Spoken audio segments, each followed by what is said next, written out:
Hey there, this is Schwermetallisch, and I'm sitting here with Colin McGregor of the band Catalysis. I hope that's right. Hey, Colin. Yeah, so I am Colin. I'm the vocalist for Catalysis. Thanks for having me on, man. It's appreciated. Please excuse me. I have a bit of a cold, so this is not normally what I sound like. No problem.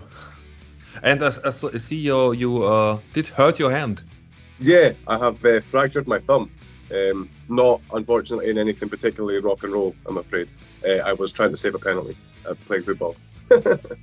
I always lie about that for the street cred. Sorry, I fell off stage. I was doing a stage dive, and they didn't hold me properly, but it was rock and roll, man. I just drank loads of whiskey, and everything was good. That's what happened.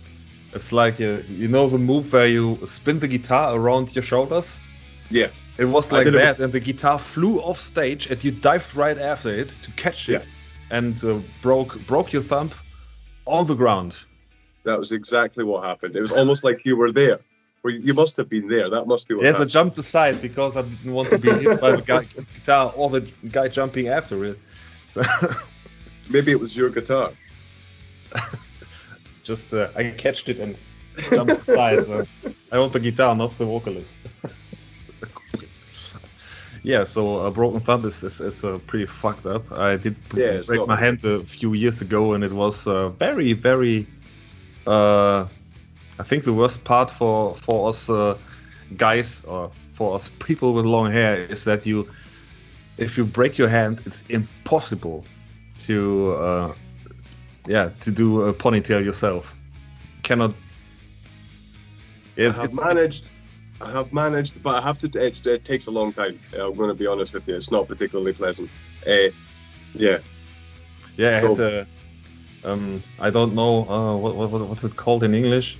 If you have a case, I had a case. Yeah. It was like until here, and I could just move the fingers like that, and it wasn't. It was like. But yeah. No, a nightmare, absolute nightmare. It's also rubbish if you want to do anything fun, as it turns out, like anything, play piano or ride a bike or, do a handstand.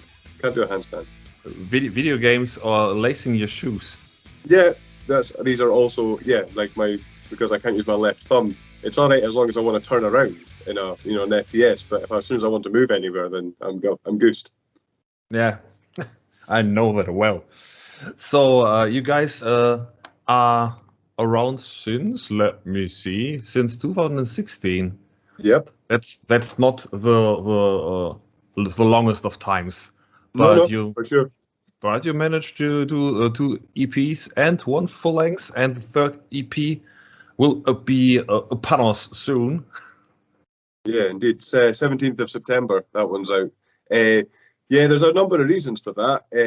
I think we have in our core of our band, we have 2 guitar players who I guess they compete against each other in quite a friendly way, so that means that they're all both always pushing each other to write better music and more music, and between myself and Colin, our drummer, we're quite good at kind of feeling what's going on and just coming up with bits and pieces to kind of help to put it together, So we work quick. I think that's probably part of what it is.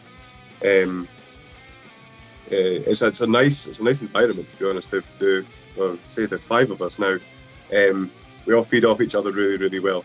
But particularly Drew and Sean, 2 guitar players, they're both they're constantly at it, constantly working at trying to be better and faster and write better and more interesting music.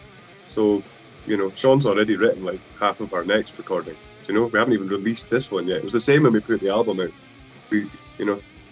It's good though, because we've always got new things going on, and we've always got new stuff to play, and we've always got things to look forward to, which is good. I mean, it helps me as a vocalist. I know it helps Callum as a drummer as well, because we're always looking to develop as well. As the riffs become faster or more syncopated, then we also come up with faster or more syncopated vocal lines or drum patterns or whatever else to keep up, which is great. I mean, that's what you're after, because it'd be very easy to just kind of go, right, cool, this is our sound, this is what we do, and then just repeat it for however long.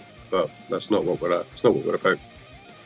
So you play bass and you do the vocals in the band. I just listened to the EP for the last 30 minutes now, and I must say, vocally that is pretty impressive to do any instrument and these vocals on top. A couple of, maybe a year and a half ago, I dropped playing bass, so I'm now just the solo vocalist, precisely because, like you're saying, the vocal patterns are much more interesting now, and so what we wanted to do was to kind of give us room to explore on that level. I'd become a bit of a, what's the word for it? Like, it had become hard for me to do the bits I wanted to do vocally and with the bass at the same time. So we got in another bass player at that point.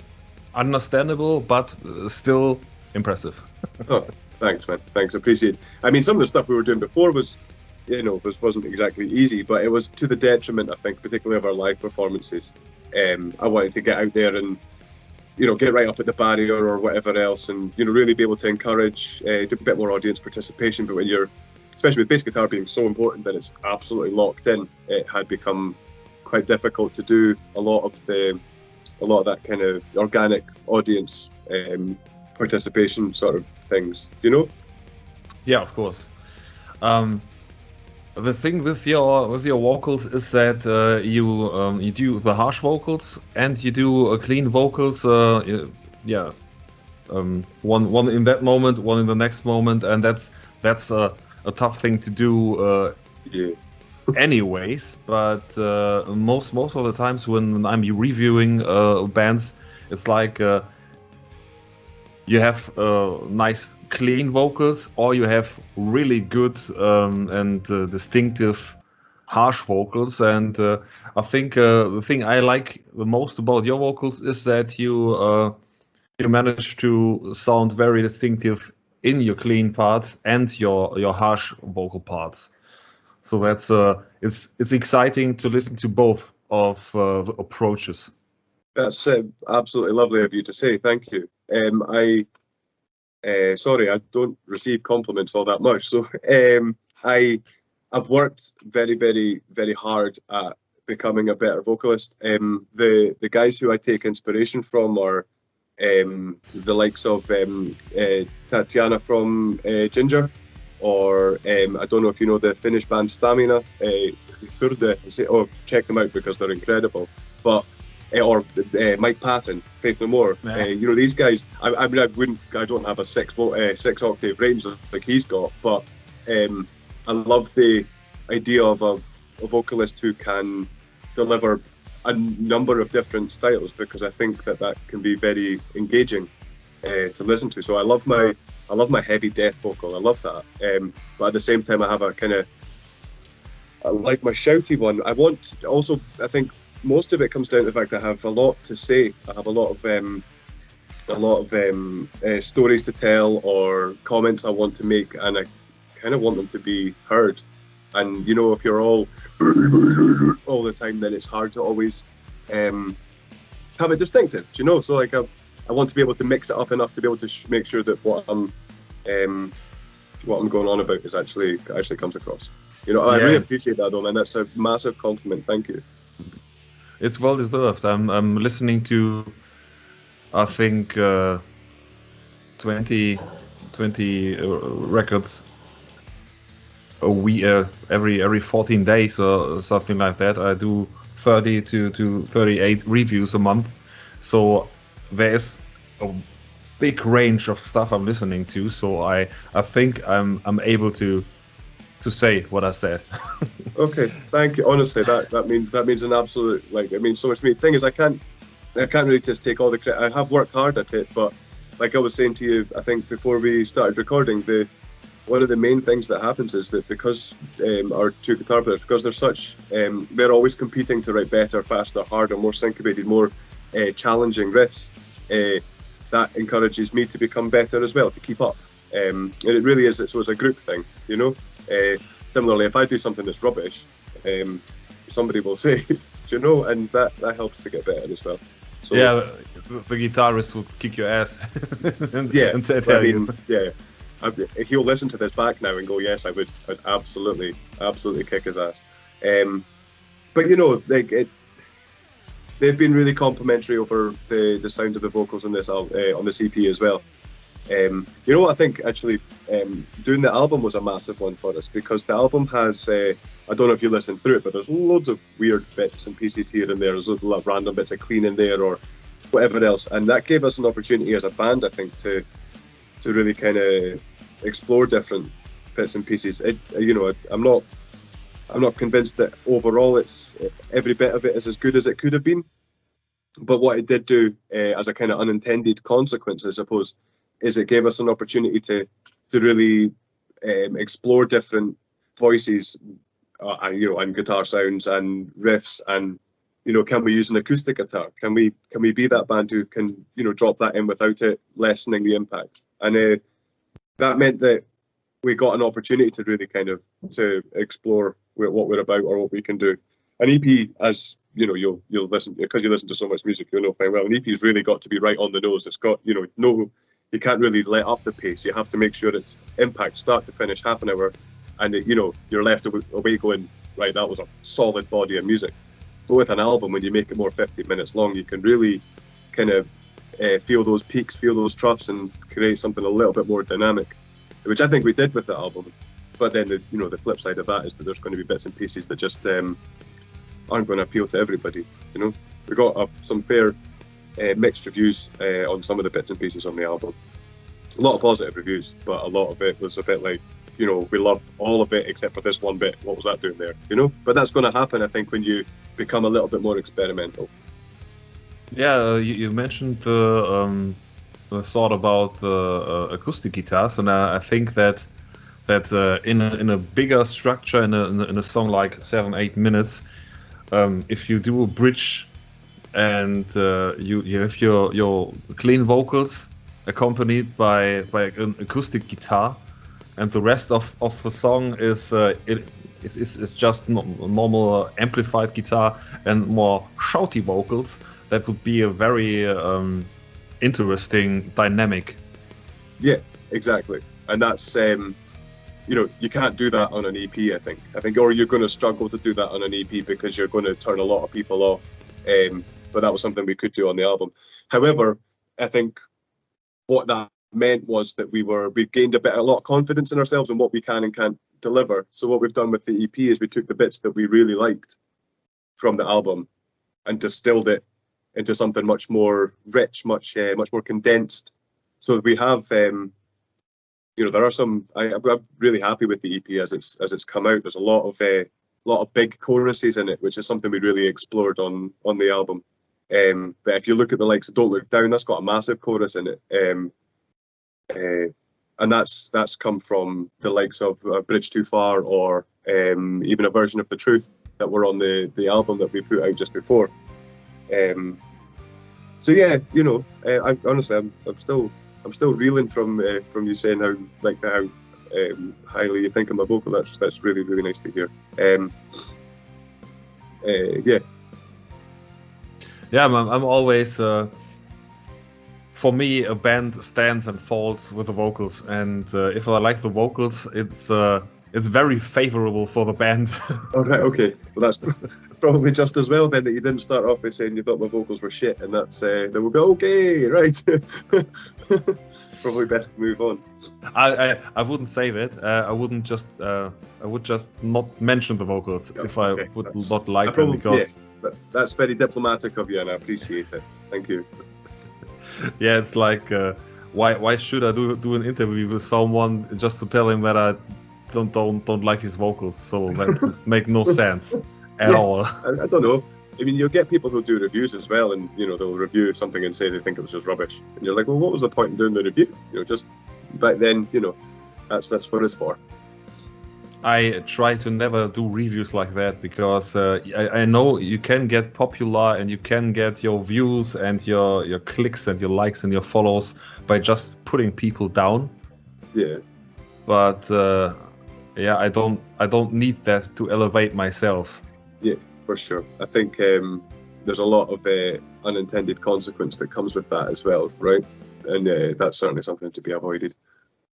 It's always you as someone from the area might know this, but the reason why Angel Witch never became as big as Iron Maiden or say Saxon was there was quite a big reviewer at that time in Time and Space. That's the beginning of the new wave of British heavy metal, and he wrote a review that really did destroy the credibility of the band. He just did a review that put them down, and he was so famous at that time that he sabotaged the career of that guys. So and I read about that because right before starting to write again, and it was like, oh, I never want to be that guy. Yeah. That's shitty. I mean, it's because putting other people down to make yourself feel better is never going to be a a positive way to be. In fact, that's funny because that's more or less what the song "Don't Look Down" is about. Is the idea that don't be looking down on people who you think are worse than you. We're all the same. We're all just trying to get on and do our own little bits and pieces, And this idea that you should criticize or think worse of somebody else because they're different from you or because they you don't like what they're about. No, it doesn't float with me.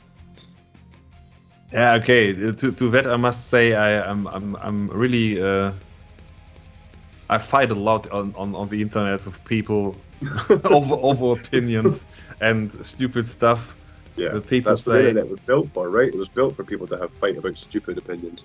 Yes, I guess so, and I really sometimes I think that the evil and the wrongs and the shitty stuff that were created in our world because of the internet outweighs the goods.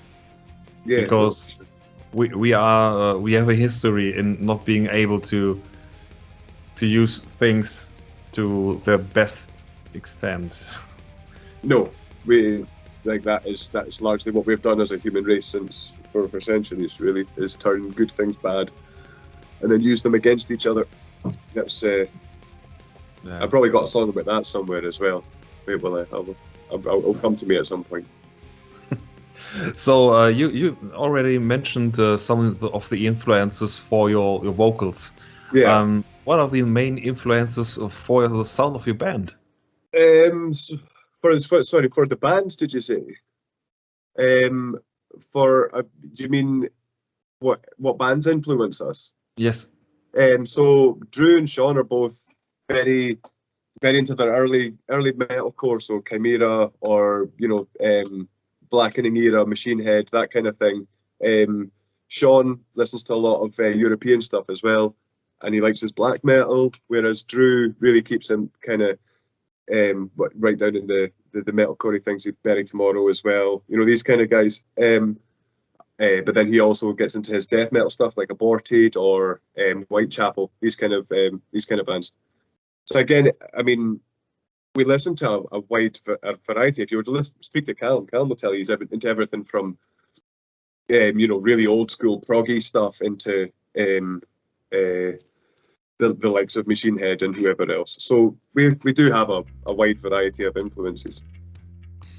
I think it's very interesting and kind of badass from a masculine point of view that you are the first vocalist, male vocalist I ever spoke to that mentioned that one of your main influences is a female vocalist.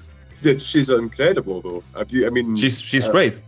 Yeah. So I mean, not only do I don't. Gender's not really something I like to define by anyway. But it's the way that she mixes a very unique, clean voice with a absolutely filthy, dirty. I mean, it is filthy. Her growl is unreal. I also have had many fights on the internet with people claiming that she's got a guy underneath the stage making these noises for her and whatnot, which is ridiculous because, having seen them live, I can tell you she's absolutely, that is 100% legit.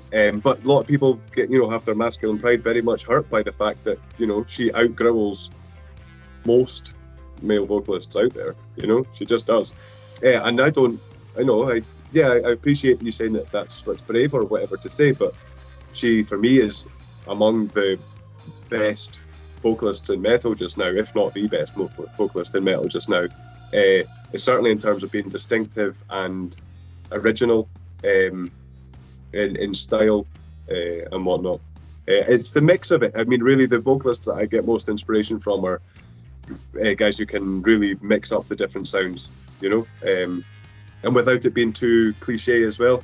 So you don't want it to be, cleans in the chorus and harsh in the verse and whatnot. She won't do that either. Now, yeah, like she's got attitude as well, and attitude counts a long way, Yeah, of course. One of my favorite bands with very distinctive and special vocals is 3 Inches of Blood. All right, okay, yeah. Because there's like it's an insane approach to singing, making every second of your music sound like Painkiller by Judas Priest. Yeah, I mean, that's a different style entirely itself, isn't it? Sorry, can you just give me a second? I need to pop away and be right back. Is that okay? Yes, of course. Right, okay, thank you.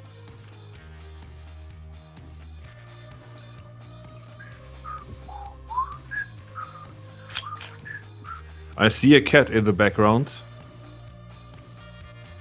Okay, just for entertainment purposes, I will just talk into the camera as long as Colin is doing what he does. We just saw the tail of a cat in the reflection on that TV screen. And now nothing special happens in the background. I see right next to the TV screen on the left-hand side, there are, I think, 2 guitars leaning on the wall, and from the chair we see on the left-hand side in the foreground. Yeah, we can pick that up. I saw your chair, so right. I guess you're a gamer, huh? Well, sometimes. Maybe more so when I haven't broken my thumb. It's more just somewhere comfortable for me to sit at my computer when I do a lot of the video and whatnot for the band. So I like to try and do lyric videos, that kind of thing. And I see you get at least one professional microphone on the left-hand side. Yeah. So again, well, when we up here, when we demo, we like to try to get as close to something that actually sounds half decent as possible. It helps to form music, and of course, one of the best things about living in an internet age is that we are able to send stuff back and forth. So we're all busy and have jobs and families and all this kind of thing. So realistically, if one of the guitar players, if Sean or Drew, they come up with a riff and they send it back and forth to each other, and then Callum, our drummer, he will program something that's, what he thinks will work, and then they send it over to me and I demo some vocals, and then without us all actually having to get together into a room to spend hours fighting with each other about how that bit's meant to, we instead can take our time, get it into something that we quite like, give some bits we like, bits we don't like, sort of shape it as we go, and then we take it to the rehearsal room. So that when we go into the rehearsal room, give up time from our families and whatnot, that we're actually making sure that we're using it productively. Do you know? Yeah, of course. And so, the guys are the same. They've got decent rigs and studios in their house just to kind of get bits and pieces recorded. It's not going to be professional. I mean, the difference between our demos and even our master demos before they go over to get produced and mixed properly, obviously it's night and day. I think we get a really good sound as well out of it's Mendel who ex-Aborted, who does our production and mixing, I mean, I don't know what it is. I think he just totally gets what we're trying to do, He's done our last, I think he did the self-titled EP, the album, and then he's done this one as well. And each time it sounds better and better. I think he really understands what we're about and whatnot. So that's, yeah. So yeah, the mic's there because also, I mean, it's great, right? I get something sent over and I find out that I've got half an hour of space because, you know, kids are out or whatever else. I can just turn everything on, give it a quick demo, record it, off it goes, and then we see where we're at. Fits in better with modern life and whatnot, doesn't it? Yeah. You mentioned that you have your private life, your families, and your jobs, and do the band more or less like any band today on the side. Yeah. Would you say the band is more of an outlet and like a hobby, or is the band what defines you as a person, and the job is what makes you earn the bread? Okay, I mean, I guess if you were to kind of dial it back in, at the very heart of it, we all want to be in a band because it's something we enjoy. We enjoy spending time together. I was just speaking to Sean about this morning. You know, what we've got is very much like a brotherhood. You know, we get on, this is an opportunity and an excuse for us to spend time with people that we like. And, you know, that outlet, like you were saying. Our goal has always been to say, can we break even? You know, can we make sure this isn't a hobby that's going to cost us an absolute fortune, and instead can we just kind of, and if that's what we're doing, which we're maybe not so far from, you know, and that means make enough money with the music so you don't lose money making music on the side. Yeah, something like that. I mean, I think that would be what we'd be aiming for. But if it was a hobby, I think we would have quit a long time ago. That's all it was, you know, because it's whilst we all get on very well and there is a real camaraderie between us, there are ups and there are downs, there are fallouts that come along with it, because, you know, music is an emotional project. It will, you know, there will be a song, say there's a song on the album, for example, that if you know, Drew has put down an absolutely killer solo in, absolutely nailed the solo, but the rest of us are only kind of so-so on the song, that song never then hits the set, because, and then he's gutted. But I mean, this isn't necessarily something that has exactly happened, but you know, or like I've written some vocals that I'm really, really passionate about, but because the song doesn't really grab anybody like fully, you know, enough to make sure that it's one of our 12 songs for our set or whatever, then it never makes the light of day. Do you know? So, you know, this will cause fallouts, but that's we wouldn't put up with that if we didn't love what we were doing. You know? Maybe that guitar solo and the vocals you did will find its way into another song sometime. Yeah, I mean, what ends up happening with that, like I was saying with the album, is that, you know, we go explore what we can do, and then we take the bits that we all like and distill it into this EP, which is really what we've done with Relica. It's very much a case of everything that we like, kind of all into a 28 minute package, because it's probably I think it's got the fastest stuff that we've done, and probably the heaviest, but it's also got the best choruses and the best kind of really melodic lead work, and some really horrible things in there as well. So it's got everything in it. I mean, like the chorus of Exit Loop is nasty. It's a nasty harmony that doesn't have any place, but it works so well along with the kind of mood of the whole song, you know? That's the idea anyway. I think the good thing having a band and having friends, working with friends in the band, is that you know, as an artist, you always criticize yourself the hardest, and you're never fully sure if what you did, even if you felt good at the moment, is as good as you thought it is, or maybe not good enough, and you just need the other perspectives to say that they're great, and I want that in that song, and that fits together with these riffs and blah, like that. Because if you would just do it on your own as a multi-instrumentalist, you just need 3 years for 2 songs because you always try to improve on yourself. Yeah, absolutely. I think that there's the same ideas with sending it to a third party for mixing as well. I've got no doubt that both Sean and Drew, who are very capable, not just as musicians but as producers as well, could produce for us excellent sounding music. Absolutely positive. But we would never get anything released that way because it would always be able to be a little bit better or a little, you know, maybe I just need to redo that note here or this bit. But this way we have to kind of send it all off at once and then we're kind of left it with somebody else to then work with it. Do you know? I think that's the same sort of principle, isn't it? So as a group we can come together and we can make all this music, but we'd need somebody to just kind of draw a line and then let it be. Would you say in the moment you have your stuff ready and send it to the producer, you manage psychologically to let go?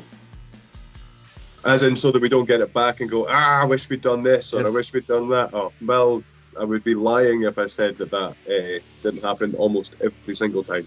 Of course it does, because, you know, otherwise we would be Slayer, you know, releasing the same album over and over and over and over again. The fact that we get it back and go, I wish I'd done that there, or we could have done this here, is why we're an organic and improving unit, not a sales machine producing, you know, units. Do you know what I mean? So there are bits and pieces of songs that we have sent off, have been recorded, have been fully mastered and mixed and got back and then released, and we've then added bits to, or we've changed bits, or we've, you know, changed this bit of vocal structure there to add another part in, or doubled up on bits that we didn't double up on the record, changed the pitch of something because it didn't quite work. But that's, our job is to produce, when we're live, our job is to produce an entertaining show, you know, that sounds good. And if what we're doing could sound better, then we'll change it, it'll sound better, you know? I think what I was thinking is that if you give it away, you get rid of the responsibility over that project, and it's like a massive relief to not be able to change it anymore. I think we probably combat that mostly by being really quite impatient, so wanting it done, wanting it out. So the relief is there, but the relief is probably because we set ourselves a target. Drew's really good for that. He's our lead guitarist, because he's very focused on the bigger picture. You know, I want to get this EP produced by this date so that we can do a release on this date, and that means we need to have the demos done by this. You know, he's very organized when it comes to stuff like that. So he can be on us a bit to try to make sure things are up to speed. But I think that probably helps us a lot in that sense, so that we're not. So that we're happy to get rid of it rather than, and, you know, really embrace that feeling of like we met the deadline to get something sent off, you know? I think that's what you were more asking, isn't it? Yeah. I realized that the way you describe the structure in your band is very fortunate for you guys, because I encountered many bands which I thought, hey, sounds all right and were quite thrilling for me, but then I realized they aren't organized at all. Just a few 20-somethings that don't even have an Instagram or Facebook page. And if you get an EPK from bands like this, it's like you have to search for 30 to 45 minutes to get enough information to get the basics of a review done. And to be honest, by that point, I'm pissed. Yeah. I'm really pissed because I take, I don't know, almost an hour to write a review when I have the basics, when I have listened to the music, when I got in the mood and thought things over and just write the stuff. And if I have to invest another hour just to get the basic stuff done and get the whole informations, like there's EPKs where you don't have the release date, you don't know which label is releasing the EP or the records, the full length. This is a massive pain in the ass. Yeah. But then it's for us, and I know that again, Drew's the guy who's behind this. It's about being taken seriously. You know, if you want to go and play a music festival, you know, you need to be taken seriously, and that's what we're after doing. I mean, realistically, we're probably quite unlikely to ever make a great deal of money out of this. But what we can do, which is more important than money, and I know we'd all agree, is that we can build experiences and memories, you know, do things that we've always wanted to do.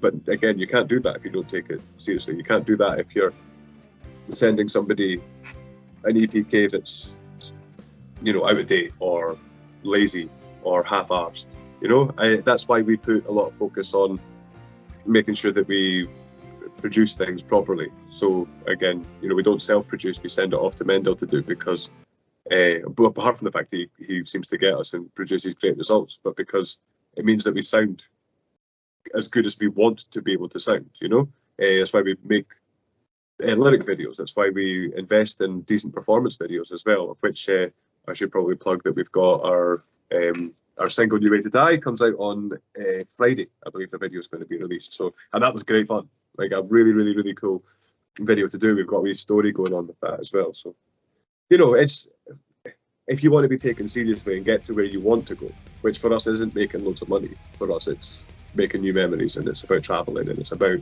experiencing different things. We went on tour 2018. I think it was 2018. We went on tour, did 4 gigs on the continent, and it was just one of those that, you know, we'll never forget that. Some of the people we met will, you know, are friends now and will be friends forever. Some of the places we played were just unreal.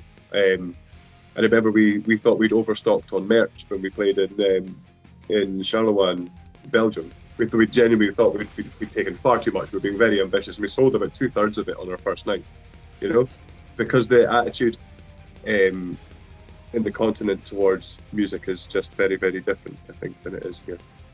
Yeah, it's great. It was really honestly, it was just one of those things. You just, you know, nobody could do enough for us. They couldn't, you know, have you got somewhere to stay? If you need something to eat, can you play another song? Can you sign this? Can you? Honestly, it was unreal. I'm actually like my hairs are going up just thinking about some of the stuff. It was really wonderful. And again, we, you know, probably lost a bit of money doing that, you know, but it doesn't matter, because we are here to make memories, and we're here to experience things, meet new people, and that's worth more than money anyway, you know. Yeah, it was great. I think the connections you can build on a tour with the people, and in the time and age of the internet and all of the social media stuff, can get you a fair amount of money too, but not in the short, but more on the long term. You say you're gonna organize a band, and all you have to do is stay focused, stay organized, and stay connected to your base, to the people, and if you do that, the money will come. I think. Yeah, maybe. Really. Yeah. I mean, staying connected is exactly the point, isn't it? You know, we're not better than anybody else, but we are worthy of being alongside everybody else, and that's our ethos, really. You know, and that as a band, within the band, even, you know, our one guitarist is not more important than the other one just because he plays solos. Our drummer is not the most important band, just a member of the band, because we are a heavy metal band, and drummers are always super important. Do you know? I might be the front man, but that doesn't mean that it's all about me. We are a collective. We are a unit who all have our own little bits and pieces, and I think that applies not just to our music, but to the way that we work as a group. You know, I guess Drew's really the one who's in charge of organising and logistics and stuff like that. But it's Sean who probably writes maybe more than his fair share of the music, and then you know, I do a lot of the video, and then our drummer, he's much more responsible for social media. So you know, by sharing these little bits and pieces around, we all have a bit that we can say with it. You know, I'm doing that bit. That we're all proud of this. No one's more important than anybody else. It's really cool. That's the right mindset, I think, and yeah. that is what makes a band special. When people realize that you're not thinking in numbers, maybe, or you don't think about making money, becoming famous or becoming rich, more just doing your stuff and having fun and connecting to people. That is much more important today in the age of not becoming big stars anymore. No one will be as big as Metallica today. I don't think, to be fair, if we're talking about the state of the music industry as it is, I don't think we'll ever see another band, certainly not from the alternative background, get to that sort of size. I just don't, or not for that long anyway, with that kind of longevity, because it's not as free as it has been in the past. I don't mean free in terms of money, I mean as free as in open to expression. I don't believe we have the same opportunity for such things. That would be my feel. Because they'll keep on going. You'll still get. I mean, Iron Maiden just brought out another album, didn't they? Just very recently. Yeah. And it's very difficult for somebody else to come along and steal that throne. Whatever your feelings on Iron Maiden or Metallica or whoever else. But I think there's also an argument. I think that. I mean, speaking about art in general, if you're an artist, as soon as you start creating for consumption rather than creating for expression, it's no longer a pure creativity, is it? It becomes then a production of something to sell, of a commodity. And I think that does possibly kind of take the edge off of the nature of what you're doing. If you're doing it just to make yourself happy and to connect to people, that's very humble and whatever, very honest. And I think as soon as you're starting to, create radio-friendly unit shifters or whatever, that's the Nirvana song, isn't it? As soon as you're starting to create that kind of thing, then perhaps it's not as honest as it could be, I guess. I wouldn't consider this art, to be honest. I would consider this more, as a product. Okay. Okay.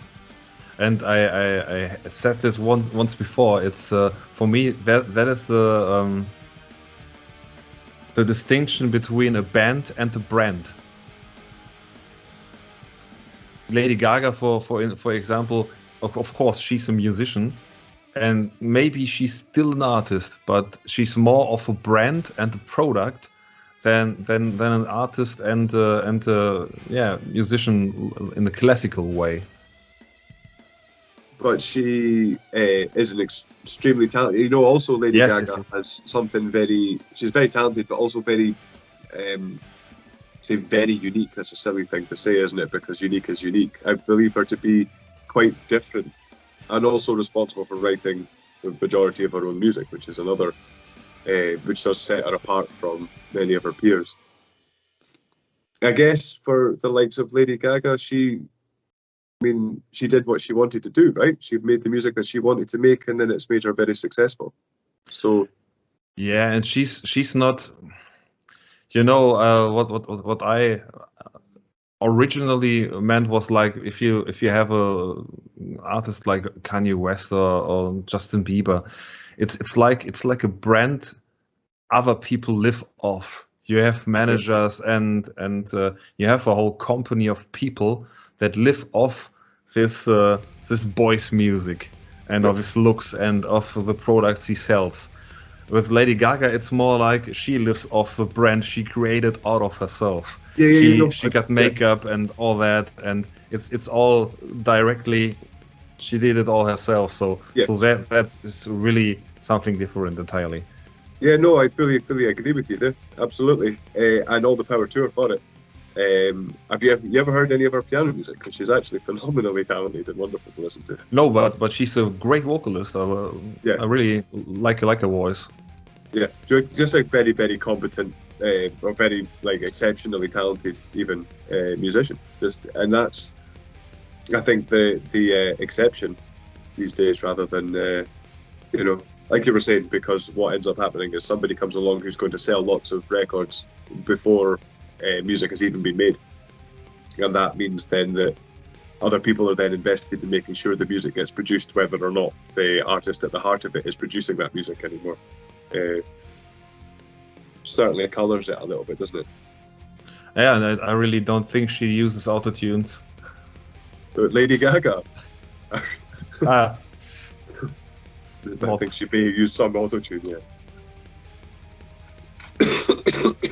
Excuse me. But you know, there's very many male vocalists who sing quite high in pop music today, and sometimes it's like if you take 40 pop songs of 40 different male vocalists hitting high notes, these notes are entirely the same. And it's like, okay, you're all using the same program to fix your fucking voice. Indeed. And you can normally hear it a mile off as well. So, yeah. Of course, I would never need to use anything like that on our records, right? Yeah, and everyone would hear that, because you don't do this on a regular metal record, because there's a certain sound to the auto-tuned voices. There's the sheer warble. Yeah, it doesn't. Yeah. It's like a texture. Yeah. You remember just okay, this vocalist and this vocalist did it too, because there was 15 seconds in that song that sounded exactly like this. There's also, it became a thing, didn't it, with a lot of hip hop recently, where they would bring in a vocalist to do very, very obviously auto-tuned parts, and as if then it became its own style within itself, which I suppose is quite interesting. That is something. Yeah, I don't know. Is that a so-called tongue-in-cheek move? Yeah, that's what I think it is. Yeah, it's like, well, if we're going to do it, we might as well do it properly, and then kind of take the piss out of ourselves a little bit. Do you recall the song from Cher? Do you believe in love? Yes, that was exactly so obviously. Yes, but I think that was one of the first ones with that real kind of, like really, really awkward and uncomfortable sounding auto-tune, wasn't it? Yes, it was. It was sounding like plastic. Yeah, just dripping into a microphone. Yeah, or trying to have 6 marbles in their mouth at one time and sing at the same time, which I can tell you from personal experience is not easy. I may have made that up. So I got one question left for today. All right, okay. This is a question I ask almost everyone I interview, and it's a Corona question. All right, okay. Woohoo! Ooh, yeah. What is the thing you aside from playing live with your bandmates? What is the thing you miss most on daily life before the whole pandemic situation? Okay, so are we allowed to talk about plans around playing live? Okay. Because do you mean as a band or me personally? Yeah, you as a person. I think the ability to just give somebody a hug. Honestly, just to someone's having a bad day, I just want to give you a hug and say it's all right, because it's one of the most natural things we do as human beings, is to be able to embrace somebody you care about and tell them it's going to be okay. But everything is now different. You just, somebody tries to hug you, you go, "Wah, boy, get back," and that physical interaction between people, I think, has taken a massive, and I think it'll take years for us to unlearn that fear. Yeah. And that's a real. Don't know. For me, that's massive. I really do think that's massive. Like if I work in a quite high pressure and quite emotionally tense environment, and there are quite a lot of times that my colleagues or co-workers or friends or whoever else are going to struggle, and I'm the sort of person who will I'm there. I'm a good listener or whatever else, and I want to give somebody a hug and say it's going to be all right, or I hear you, I'm with you. But you can't do it. Instead, you're just now kind of like, pat, pat, pat, pat. It's okay. So that's for me personally. I think that's been massive. Not being able to travel, I think, is probably the biggest one for us as a band. We were in 2020. We were supposed to be going on tour again. That was the reprise. We were supposed to go with our album and take that back to like we were saying earlier. With you go visit some venues and you're nice to people, and then they say, "Cool, you guys are sound. We'll get you back again." And then we went, "Yay!" We love being there, so we'll come back again. But then Corona happened, and then suddenly you're not allowed to travel anymore. Brexit, of course, also has, but we're not talking about Brexit. Brexit's not bad. Yeah, Brexit is also already a bit like Voldemort. We don't speak about this anymore. It's no. Yeah, indeed. I think I'd prefer Voldemort, to be honest. Yeah. But I mean, Corona for me personally, that human interaction, that's the biggest one for me. We played it in April. A fully seated, fully socially distanced gig. Our first ever sellout as well, which was great. I think we sold 120 tickets or something like that, which is big for us. It's we had a queue. We had a queue before the doors were open. That's literally the first time that's ever happened. But that, everybody sitting at tables, socially distanced from each other when you're trying to, bang your head. Yeah, it's just a bit. Oh, right, okay. And everyone's like, "Oh yes, I approve." You're like, wow, you're losing a little bit of the atmosphere here. But it was amazing because that's literally the most people we've ever had in a room listening to us, and the reception was great and whatnot. But I guess for me personally, the human interaction. I think for the band, it would be the travel.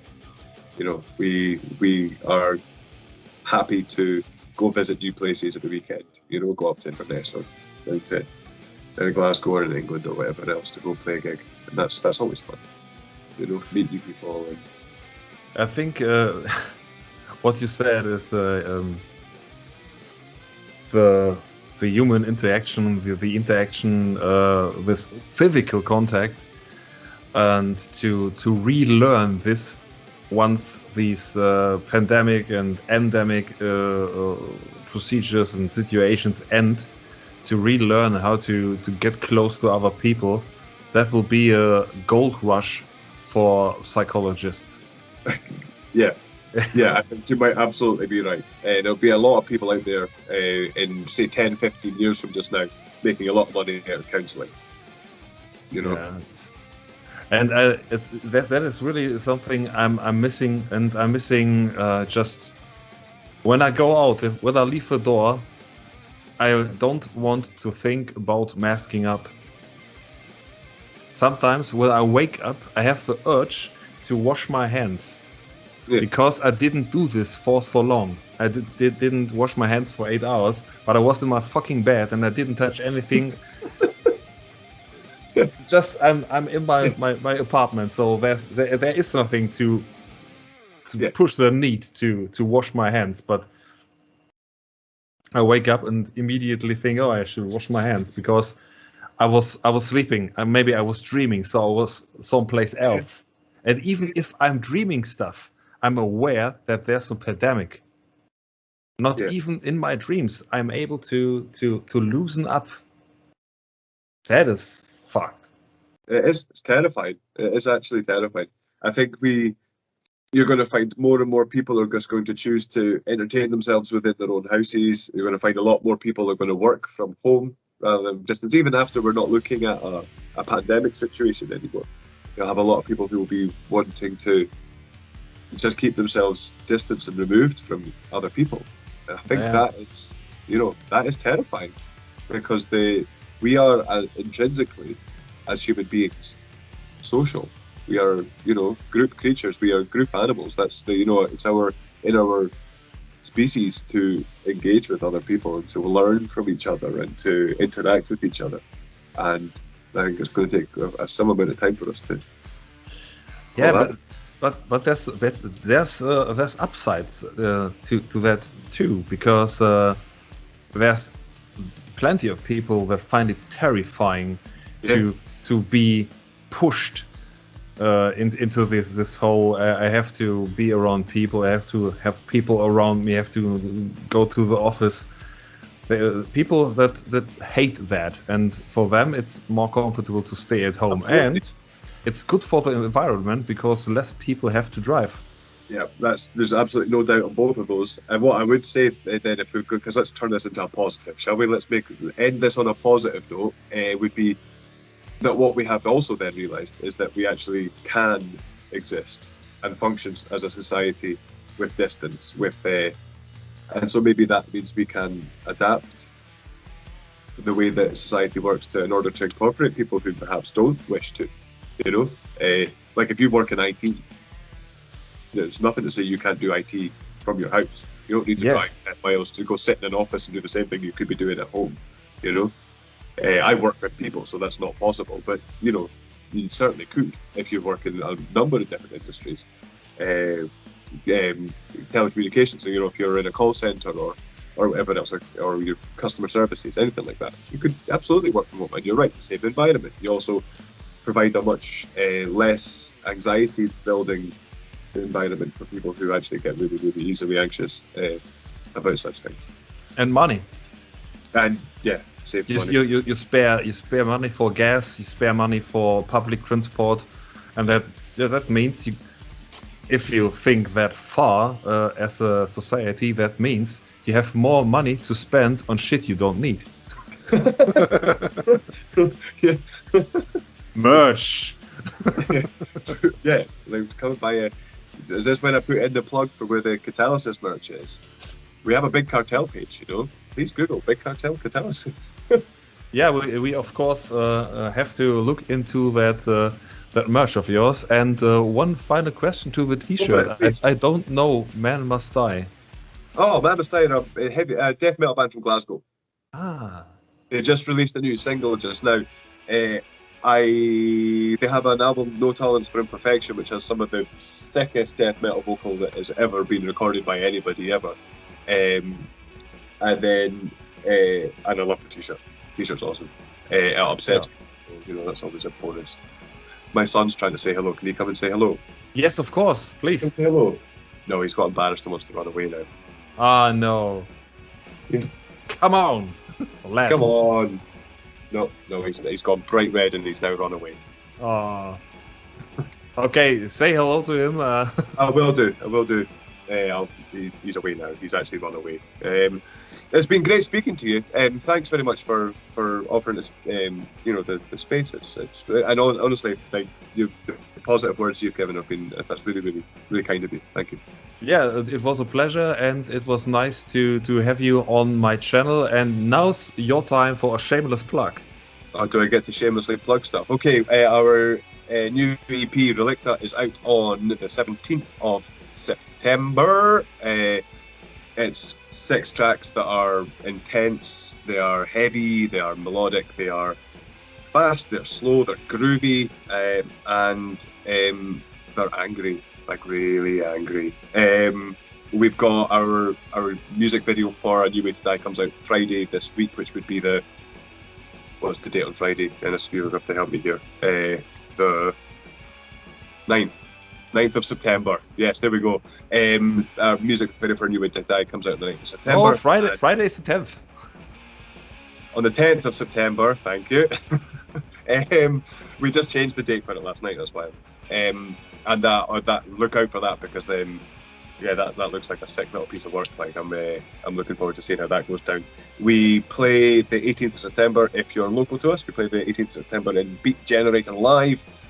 Supported by Volcano X and a bed of wasps. I think we're £6 on the door for that, so come down, be good.